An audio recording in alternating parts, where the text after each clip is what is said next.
kita kemana anak-anak, jangan kita mengajukan masalah keluarga Islam sampai hebat dan hebat anak-anak yang sesuci. Alhamdulillahirabbil alamin. Salatu wassalamu ala asyrafil anbiya wal mursalin sayyidina wa maulana Muhammadin wa ala alihi wa sahbihi ajma'in. Amma ba'du. Pertama-tama marilah kita panjatkan puji dan syukur kita kehadiran Allah Subhanahu wa taala, karena mana sampai pada hari ini, jam ini, detik ini, kita masih diberikan kesehatan oleh Allah Subhanahu wa taala, sehingga kita dapat berkumpul di tempat yang sangat mulia ini. Tadi Bapak Kepala Sekolah katakan katanya ini tempat sederhana. Bahwasanya Bapak Kepala Sekolah itu yang namanya tempat yang dibacakan Maulid Nabi, yang diadakan peringatan Maulid Nabi, itu tempat itu sangat luar biasa betulnya. Kenapa? Karena kita mengagungkan Rasul Sallallahu Alaihi Wasallam yang sangat berjasa dengan kehidupan kita di dunia, dan mudah-mudahan kita mendapatkan syafaat Rasul Sallallahu Alaihi Wasallam di akhirat kelak. Salawat serta salam terutama kepada junjungan kita Nabi besar Muhammad Sallallahu Alaihi Wasallam, para keluarga beliau, para sahabat beliau, pengikut beliau, penerus beliau, tabi'in ila yaumil qiyamah. Pada bulan ini, yaitu bulan Rabiul Awwal, yang mana di berbagai belahan dunia seluruh umat Islam bergelut, berantusias melaksanakan peringatan Maulid Nabi besar Muhammad Sallallahu Alaihi Wasallam, karena mana ini adalah bentuk kecintaan kita kepada junjungan kita Nabi besar Muhammad Sallallahu Alaihi Wasallam. Dan terlaksananya peringatan Maulid Nabi besar Muhammad Sallallahu Alaihi Wasallam pada hari ini berarti ini menunjukkan bahwasanya sekolah ini di bawah kepemimpinan Bapak Anwar itu menunjukkan suatu kecintaan yang luar biasa, mencintai Rasulullah SAW, dan mudah-mudahan kita juga bisa mengikuti sunnah-sunnah yang dicontohkan oleh baginda Rasul Sallallahu Alaihi Wasallam. Apa saja sunnah-sunnahnya itu banyak sekali. Contoh terkecil saja, kita makan tidak boleh berdiri, makan juga harus pakai tangan kanan. Kemudian sunnah-sunnah yang lain bagi anak-anak sangat banyak. Terutama sekali saya mau ikut sedikit ceramah ada kita tadi, ada yang tadi, bahwasanya inti dari ceramah itu adalah berbakti kepada orang tua. Berbakti kepada orang tua yang alhamdulillah mungkin sebagian besar anak-anak kita di sini masih mempunyai orang tua. Beda dengan orang-orang yang di depan, mungkin Bapak Rasulullah mungkin sudah masa habis. Artinya beliau menunggu kita di sana, akhirnya menunggu kiriman kita. Karena tidak ada yang dapat diharapkan tadi setelah kita mengadakan kubur. Yang pertama salawatun jariyah, kemudian ilmu yang bermanfaat, kemudian yang ketiga doa anak soleh. Mudah-mudahan kita berdoa juga untuk orang tuanya Bapak Kepala Sekolah, mudah-mudahan beliau di sana mendapatkan tempat yang sebagus. Untuk anak-anak sekalian, bahwasanya kalian sangat bersyukur masih mempunyai orang tua. Bagaimana digambarkan Rasul Sallallahu Alaihi Wasallam pada saat umur 2 bulan lebih di dalam kandungan, ditinggal oleh ayahnya meninggal dunia. Kalian masih bersyukur masih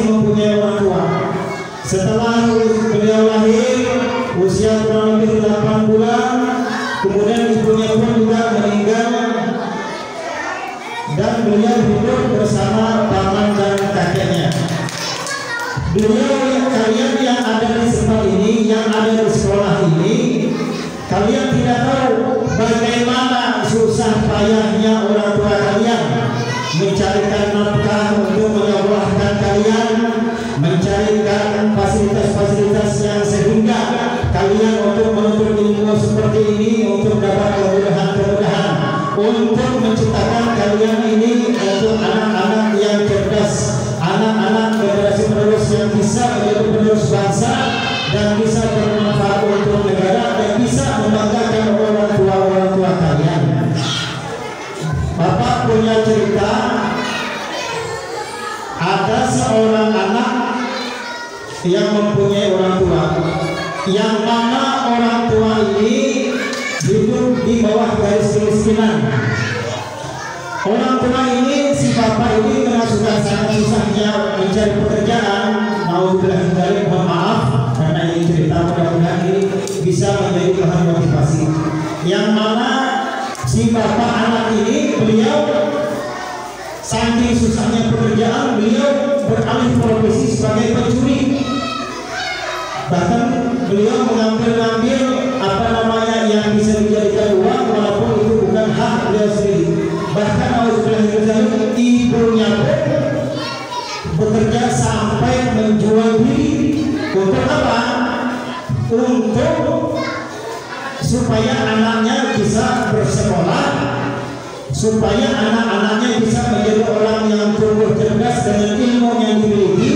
Apapun pekerjaan orang tua tersebut, yang penting anaknya bisa bersekolah seperti anak-anak yang lain. Ringkas cerita, kedua orang tua tersebut, mohon anak diperhatikan ya. Anak-anak pengen masuk surga, anak-anak pengen masuk surga, anak-anak pengen ketemu Nabi, anak-anak pengen bersama-sama Nabi di dalam surga. Tolong dengarkan ceramah yang Bapak sampaikan. Singkat cerita, Bapak persoalan, orang tua tadi, kedua orang tua itu meninggal. Meninggal, kita tidak tahu malam ditempatkan di mana. Kemudian setelah beberapa tahun kemudian, si anak tersebut meninggal. Rupanya anak tersebut dengan daya upaya kedua orang tua disekolahkan sampai setinggi mungkin, dimasukkan pesantren, diumumkan menjadi anak cerdas berilmu, sehingga anak tersebut mengamalkan ilmu dengan baik, sehingga anak tersebut pada akhirnya dimasukkan oleh Allah ke dalam surganya Allah Subhanahu wa Ta'ala. Di dalam surga tersebut, si anak ini sedih, si anak ini bingung, menangis. Kemudian tangisan si anak tersebut didengar oleh Allah Subhanahu wa Ta'ala. Kemudian Allah memanggil kepada malaikat, wahai malaikat, engkau cari bahwasanya di dalam surga itu aku dengar ada suara tangisan. Engkau cari wahai malaikat bahwasanya di dalam surga itu ada suara tangisan. Aku tidak mau di dalam surga ini ada kesedihan, di dalam surga ini ada air mata, di dalam surga ini ada tangisan. Aku tidak mau wahai malaikat. Jadi tolong kalian cari siapa yang sedang menangis di dalam surga ini. Padahal di dalam neraka itu sebaik-baik tempat yang kita idam-idamkan selama ini. Adapun ibadah-ibadah yang kita selama ini, kita pasti berharap untuk menjadi orang yang bisa masuk surga. Singkat cerita, oleh malaikat, anak tersebut ditemukan oleh malaikat. Kemudian anak tersebut ditanya oleh malaikat, wahai anak, wahai fulan bin fulan, engkau kan sekarang sudah berada di tempat yang sebaik-baik tempat. Apa saja yang kau inginkan, semua ada. Tidak perlu mencari, tidak perlu berusaha susah payah. Semua yang kau inginkan ada.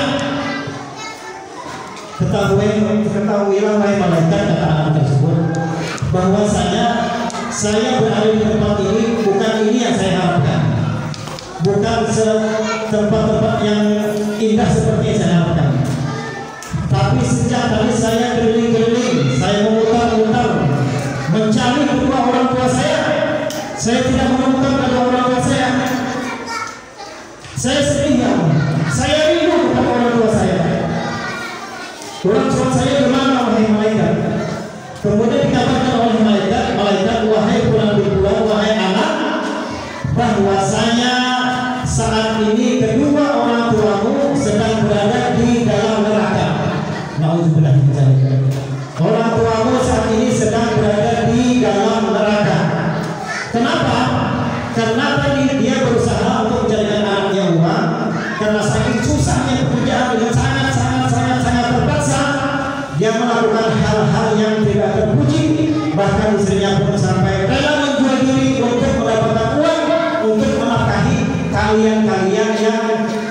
bersekolah seperti sekarang ini. Jadi bersyukur kalian saat ini mempunyai orang tua yang mempunyai ekonomi yang bagus, rezeki yang lancar. Mari kita gunakan kesempatan yang sangat baik ini untuk menuntut ilmu sebaik-baik mungkin, serajin-rajin mungkin. Hargai guru-guru kalian yang di depan yang sedang menyaksikan kalian, yang mencurahkan ilmu-ilmunya untuk kalian. Kemudian si anak ini meminta, wahai Allah, bahwasanya aku tidak akan berada di tempat ini kalau tidak bukan perjuangan kedua orang-orang tua saya. Saya tidak mungkin berada di tempat surga ini kalau bukan perjuangan dari orang-orang tua saya yang rela mengerjakan sesuatu apa saja yang dikerjakan demi untuk menyekolahkan saya sehingga saya bisa tumbuh kembang menjadi seorang anak yang cerdas dan anak yang berilmu, dan saya bisa mengembangkan ilmu saya dan oleh Allah Subhanahu wa Ta'ala saya dimasukkan oleh Allah ke dalam surga-Nya Allah. Saya memohon, saya minta pertimbangan wahai malaikat, tolong sampaikan permohonan saya kepada Allah Subhanahu wa Ta'ala. Saya meminta kedua orang tua saya dibawa ke dalam surga, dikumpulkan bersama saya. Kemudian setelah melalui berbagai macam pertimbangan, alhamdulillah kedua orang tua tersebut diangkat dari neraka, kemudian dikumpulkan oleh Allah Subhanahu wa Ta'ala di dalam surga Allah berkat dia mendidik si anak tersebut apapun pekerjaannya. Kemudian lagi Rasul Sallallahu Alaihi Wasallam yang mempunyai dua orang sahabat yang namanya Sayyidina Umar dan Sayyidina Ali. Pada saat itu Sayyidina Umar dan Sayyidina Ali bersimpuh menangis di hadapan Rasul Sallallahu Alaihi Wasallam. Anak-anak mohon diperhatikan ya, mohon diperhatikan. Kalian mau masuk surga tidak? Bahwasanya kedua orang sahabat tersebut untuk bersimpuh di hadapan Rasul Sallallahu Alaihi Wasallam karena mana Rasul sudah dalam keadaan sakit. Rasul dalam keadaan sakit keras pada waktu itu.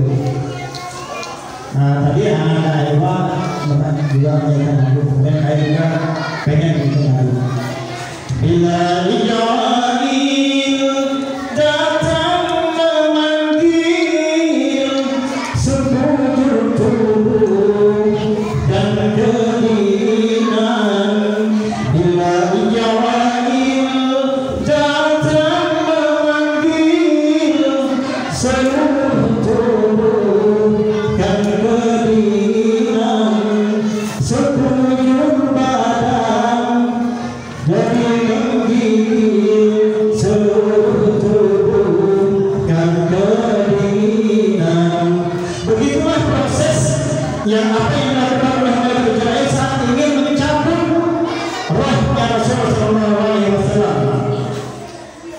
Rasul menggigil keinginan, keluar keringat bercucuran, menangis sahabat Sayyidina Umar dan Sayyidina Ali. Kemudian berkata Sayyidina Umar dan Sayyidina Ali, wahai Rasul Sallallahu Alaihi Wasallam, apabila nanti engkau meninggalkan kami, Allah memanggilmu dan meninggalkan kami, kepada siapa lagi kami menggantungkan doa-doa kami? Siapa lagi yang akan mendoakan kami kepada Allah? Siapa lagi yang menghubungkan doa kami kepada Allah, wahai Rasul? Apa jawaban Rasul Sallallahu Alaihi Wasallam? Dia sampaikan kepada dua orang sahabat, yaitu Sayyidina Umar dan Sayyidina Ali, wahai Sayyidina Umar dan Sayyidina Ali, bahwasanya setelah kepergianku nanti kalian datanglah ke kampung sebelah. Bahwasanya di kampung sebelah itu ada seorang anak yang hidup dengan orang tuanya. Ada seorang anak yang hidup dengan orang tuanya. Kalian datang ke sana, bertamu ke rumahnya dan memohon agar didoakan kepadanya untuk menyambutkan doa kalian kepada Allah. Kenapa? Doa anak tersebut sama ampuhnya dengan doa saya tadi. Bayangkan kalian, kalau Nabi berkata bahwa doa anak tersebut sama ampuhnya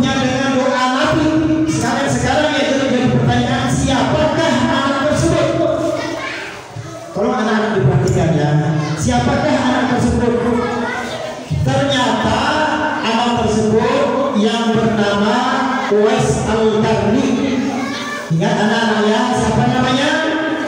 Uwais Al-Qarni. Diceritakan Uwais Al-Qarni ini beliau sewaktu kecilnya, mungkin usianya kurang lebih seperti kalian, beliau itu diberi hadiah oleh pamannya seekor anak sapi yang masih kecil, yang mana sapi tersebut beliau gendong setiap hari naik turun bukit. Itu yang terus dilakukan oleh Uwais Al-Qarni. Kenapa beliau seperti itu? Bahkan beliau dikatakan sebagai orang gila oleh masyarakat pada saat itu. Oh, ternyata di balik semua itu beliau ingin melatih fisik beliau akan melakukan perjalanan ke tanah suci Mekah, kemudian menggendong orang tuanya ke tanah suci Mekah, berangkat dari rumah sampai balik lagi sampai ke rumah. Itu yang dilakukan oleh Al-Qarni, sehingga beliau mendapatkan kemuliaan yang luar biasa. Bahkan doanya oleh Al-Qarni sama ampuhnya dengan doanya Nabi. Berkat apa? Berkat taat kepada orang tua. Kemudian juga kita pun yang tua-tua ini juga, seandainya kita sudah tidak sempat lagi berbakti kepada orang tua, waktu kecil kita dulu mungkin keterbatasan pendidikan agama, mungkin kita tidak sempat berbuat baik kepada orang tua kita, masih ada jalan yang pintas. Salah satunya pada sekolah, ibu-ibu sekalian juga, setelah sholat subuh dan sholat maghrib, kita dilazimkan untuk setelah selesai doa, kita dilazimkan untuk membaca Rabbana atina fid dunya hasanah wa fil akhirati hasanah wa qina adzabannar rabbighfirli wal walidayya warhamhuma kama rabbayani shaghira sebanyak 5 kali. Apabila ini doanya terus kita lakukan setiap habis sholat maghrib dan sholat subuh, maka kita seandainya tidak sempat berbakti kepada orang tua kita, maka kita oleh Allah Subhanahu wa Ta'ala kita termasuk tercatat sebagai orang yang paling bakti dengan orang tua kita. Mungkin selama kecil kita tidak terlalu berbakti kepada orang tua kita, mungkin karena terbatas pendidikan agama. Karena maklum zaman dulu sangat ilmu agama ini masih sangat langka. Sekarang alhamdulillah para majelis suatu ulama sudah menjamur di mana-mana. Jadi sekarang ini sudah tidak ada alasan lagi untuk anak-anak kita tidak berilmu, sudah tidak ada alasan lagi untuk orang-orang tua yang seperti kita yang tidak ada berilmu. Kalau ilmi kalau betul ala kulli muslim, menuntut ilmu itu wajib hukumnya bagi orang-orang yang muslim. Tidak ada kata terlambat dalam menuntut ilmu. Utlubul ilmi minal mahdi ilal lahdi. Tuntutlah ilmu sejak dari buayan sampai ke liang lahat. Kita pun bingung bagaimana caranya menuntut ilmu di liang lahat. Oh, ternyata pada saat kita berada di dalam kubur masih ada yang tukang talqin di atas kita, yang mengajarkan kita di dalam kubur. Wahai bulan bin fulan, marham buka, laman nabi buka, dan seterusnya. Nah, kita ini masih ilmu. Ternyata ilmu itu maknanya lengkap sekali. Dan anak-anak sekalian, alhamdulillah kalian untuk pergi ke sekolah, mungkin kalian sudah difasilitasi dengan kendaraan bermotor atau mungkin juga yang pakai mobil. Beda dengan bapak dulu. Bapak dulu waktu di kampung kebetulan Pak bersekolah, saya itu tinggal di perbatasan antara Kalteng dengan Kalsel. Jadi yang membatasi tempat kami itu hanya sungai. Sungai itu kurang lebih kisaran diameternya sekitar 20 meter. Sampai sekarang usia kampung itu kurang lebih 80 tahun, baru 6 hari yang lalu listrik masuk. Itu sekarang masih bisa dikatakan primitif. Tetapi saya bersyukur dalam hati kecil saya, Pak, saya sebenarnya menolak dengan masuknya listrik di tempat kami. Apa alasan saya menolak dalam hati kecil saya? Karena saya memandang bahwa kampung ini adalah kampung yang masih steril. Tidak banyak pengaruh-pengaruh luar masuk ke dalam kampung. Alhamdulillah kampung kita sudah menambah di masjid kita di pedalaman kemarin, alhamdulillah.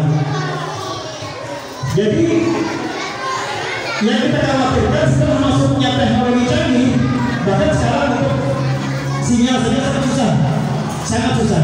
Tapi saya bersyukur bahwasanya tidak ada, dan dengan keterbatasan tersebut mereka penduduk di sana tidak banyak neko-neko, tidak banyak macam-macam. Otomatis maksiat itu sangat minim terjadi, sehingga tempat tersebut bapak sholat masih saat ini yang namanya krisis moneter itu kita tidak merasakan. Yang namanya ikan, mungkin kan orang di Samarinda makan ikan yang 1 ekor 2 kilo, 2 kilo setengah itu orang kaya.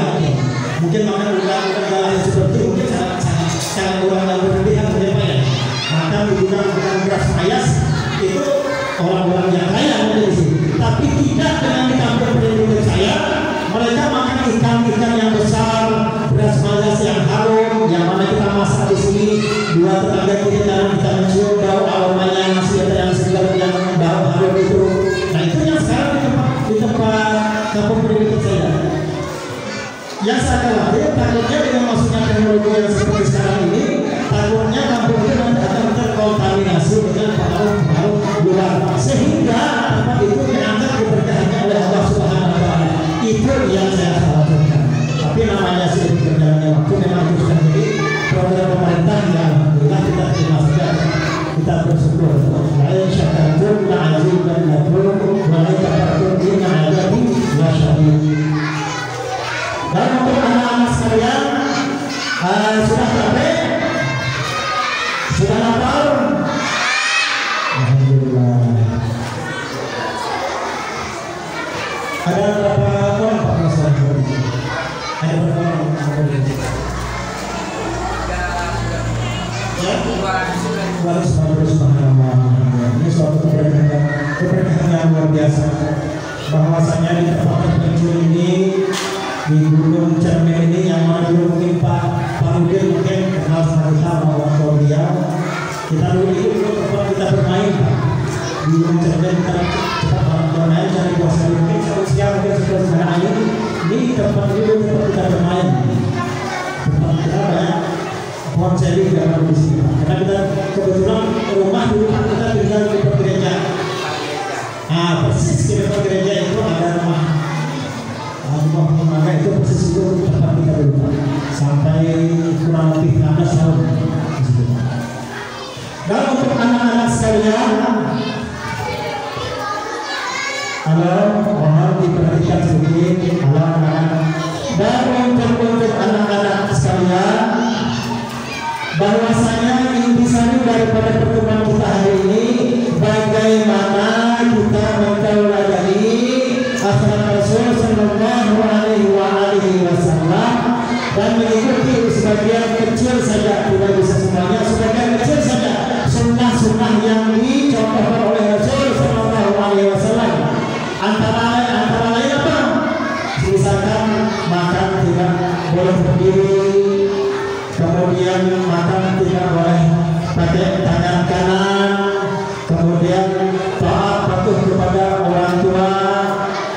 Dan yang paling penting kita selalu bersyukur kepada Allah Subhanahu Wa Taala, karena Nabi seorang Rasul, beliau dikatakan oleh Sayyidah Aisyah bahwasanya Aisyah beliau mendapati pada saat setengah malam beliau menyaksikan Rasul Sallallahu Alaihi Wasallam dalam keadaan sholat.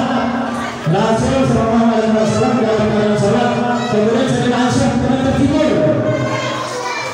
tertidur salat sepertiga malam. Sayyidah Aisyah juga terbangun dan kembali melihat bahwasanya Rasul Sallallahu Alaihi Wasallam dalam keadaan sholat. Dan selanjutnya bahkan dalam riwayat Nabi kita sampai bengkak kakinya sholat. Nabi kita sampai bengkak kakinya karena sholat. Kemudian Sayyidah Aisyah bertanya, wahai Rasul, bahwasanya sampai dengan seorang Nabi, seorang Rasul, warasatul anbiya, penutup para Rasul, bahwasanya dosa sampean yang terdahulu, yang sekarang bahkan yang akan datang pun sudah diampuni oleh Allah Subhanahu Wa Taala. Tapi kenapa sampai sholat sampai bengkak kaki? Kemudian apa kata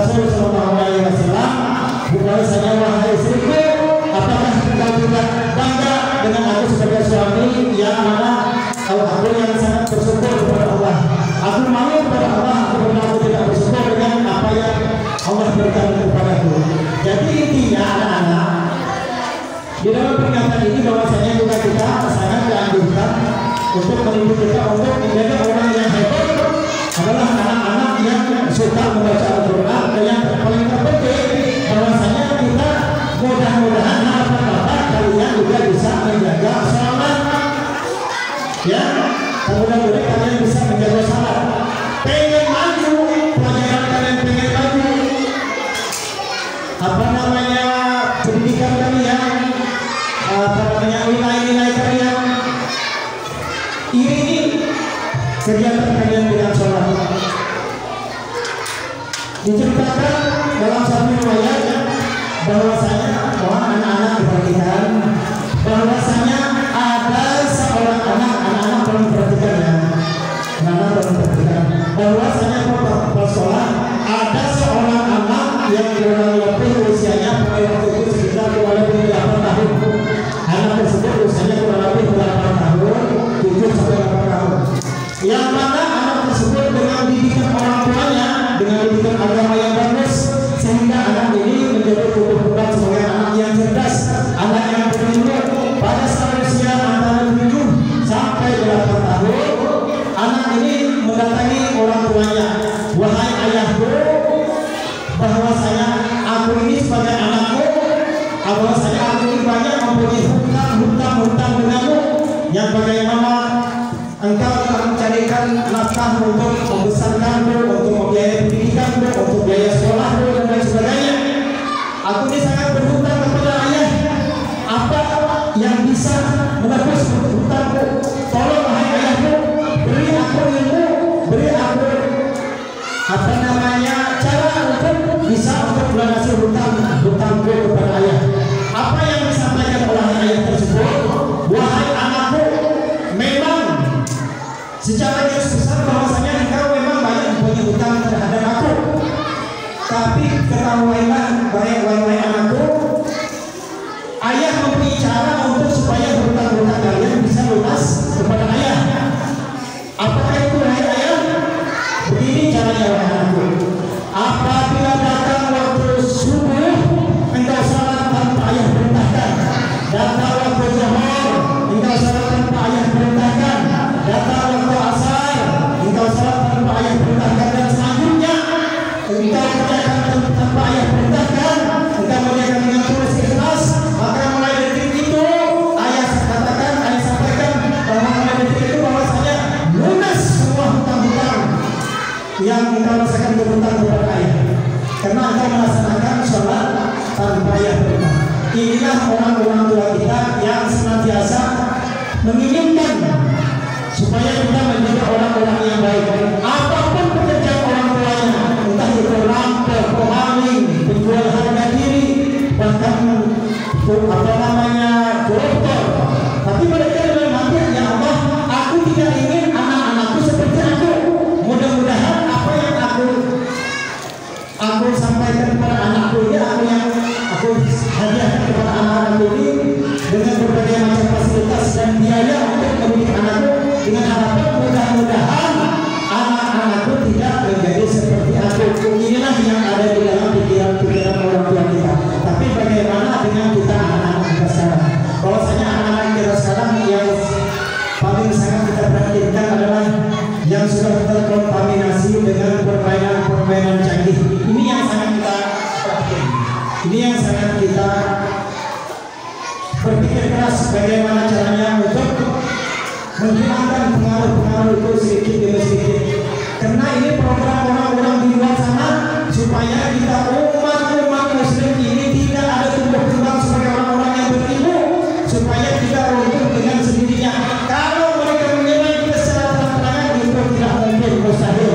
Tapi bagaimana caranya? Mereka bawa di dalam, mereka rusak akhlak kita, mereka pengaruhi generasi kita sehingga menjadi anak-anak yang mentalnya bobrok dan akhlaknya juga bobrok, bukan bobrok ya, bobrok. Ini yang sangat kita perhatikan sekarang ini. Dan ini untuk anak-anak kita sekarang, mudah-mudahan dengan adanya peringatan seperti ini kita bisa lebih mawas diri lagi, supaya kita berpikir, ya Allah, kita kasihan orang tua saya selama ini mencarikan uang mencarikan nafkah untuk kita bisa sekolah. Kalian bisa sekolah pakai sepatu, pakai baju seragam dengan bagus. Bedanya bapak dulu pakai kalau sekolah pakai celana bukan celana putih, asal ada baju yang bisa dipakai. Kemudian pakai sendal kalau yang punya sendal, kalau yang nggak punya sendal nyeker. Nah kalian syukur kalian punya bisa ganti-ganti sepatu, ganti-ganti baju dan lain sebagainya. Dan ini mudah-mudahan bisa dipergunakan, dimanfaatkan untuk membanggakan hati kedua orang tua kalian, sehingga kalian akan terus mendapatkan doa orang tua kalian. Dan ini jika kalian itu menjadi seorang anak yang cerdas dan berilmu dan mengembangkan ilmunya untuk jalan kebaikan, dan Allah bersenang kepada kalian, dan insya Allah syafaatnya Rasul Sallallahu Alaihi Wasallam akan terus mengalir kepada kalian, sehingga kalian tumbuh menjadi orang-orang yang cerdas, orang-orang yang berilmu. Dan mudah-mudahan pertemuan kita kali ini bisa sedikit memotivasi kalian untuk menjadi anak-anak juga bagi guru-gurunya yang akan ke depan. Saya tahu bahwasanya seorang guru itu tidak mudah, sangat berat, apalagi menghadapi anak-anak seperti ini. Menghadapi anak-anak seperti ini, kita kalau tidak siap-siap obat sakit kepala di tas berat. Tapi bahwasanya apa yang kalian lakukan sebagai pelajar itu tidak ada yang sia-sia. Tidak ada yang sia-sia. Rasul Sallallahu Alaihi Wasallam katakan, "Ana khairul mukafi, fa inna ahsana ahlukum ila ahadikum mukafi fa mukafi yaumil qiyamah." Wahai umatku, bahwasanya jika kalian berbuat baik terhadap umatku yang lain, kalian berbuat baik kepada orang lain, sementara orang itu tidak membalas kebaikan kalian yang kalian lakukan, bahwasanya aku yang sangat pandai berbalas budi, aku kata Rasul SAW akan membalas kebaikan kalian di akhirat. Ini luar biasa. Jadi terus apa yang kita lakukan? Alhamdulillah Pak, berdiri kita di sini sebagai tenaga pengajar, sebagai guru, kita bersyukur.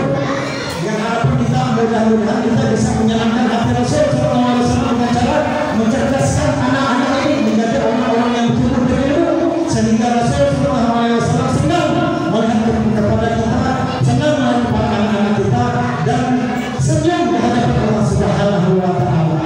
Dan mudah-mudahan di dalam kesempatan ini juga anak-anak, dan seandainya di antara kalian ada orang tuanya yang masih belum melaksanakan sholat, tidak apa-apa kalian suruh. Itu tidak dosa. Wahai ayah, wahai bapak, wahai ibu, sudah sholat belum? Tadi kata Pak Ustaz, intinya di dalam peringatan awal tadi sholat. Karena kalau bapak tidak sholat, nanti tidak mungkin bisa sholat. Kalau saja yang harus sholat, anak-anak muda bisa sholat, tapi sementara bapak-bapak rumah dari rumah tidak sholat. Bagaimana kami itu bisa berumah sholat, sedangkan adik-adik itu tidak sholat? Dan mudah-mudahan semuanya bisa melaksanakan sholat, karena sholat ini pihaknya agama dan fondasi yang pertama-tama kali dihisab oleh Allah Subhanahu wa Ta'ala di malam mahsyar adalah sholat kita. Ya, yang pertama kali dihisab oleh Allah di malam mahsyar adalah sholat kita. Apabila kita tidak sholat, kita melaksanakan puasa, zakat, dan ibadah yang lain, semuanya itu lakukan kata Allah, semuanya ditolak, tidak diterima. Tapi kalau kita sholat ini bukan berarti kunci supaya kita kaya, bukan. Sholat ini kunci supaya minimal kita bisa tenang. Sesusah-susahnya orang sholat, jika dia kesusahan ekonomi, dia tidak susah seperti orang yang tidak sholat. Kalau orang yang tidak sholat, kalau dia susah, betul-betul terpaksa. Rumah kontrak, kerjaan sulit, kadang-kadang penyakit selalu mengikuti, dan kadang-kadang anak yang sudah susah-susah dididik karena dia tidak melaksanakan apa yang Allah perintahkan. Allah tidak menyuruh kita berkaya-kaya, Allah tidak menyuruh kita gagah-gagah, tidak menyuruh kita bercantik-cantik. Apa yang Allah katakan, wa ma khalaqnal jinni wal insa illa liya'budun. Bahwa kata Allah, aku ciptakan bangsa jin dan manusia semata-mata untuk bertakwa kepadaku.